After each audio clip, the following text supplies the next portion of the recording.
श्रीकान्तदुर्वारमतसद्वंशभावने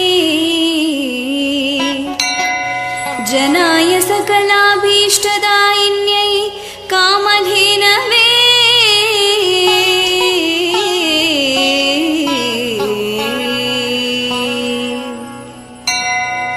स्वस्ति श्रीजिनराजमार्गकमले प्रद्योतसूर्यप्रभे स्वस्ति श्रीफणिनायकी नरसुराराध्ये जगन्मङ्गले स्वस्ति श्रीकनकाद्रिसन्निभमहासिंहासनालङ्कृते विद्यानामधिदेवते प्रतिदिनं मां रक्ष पद्मावती प्रतिदिनं मां रक्ष पद्मा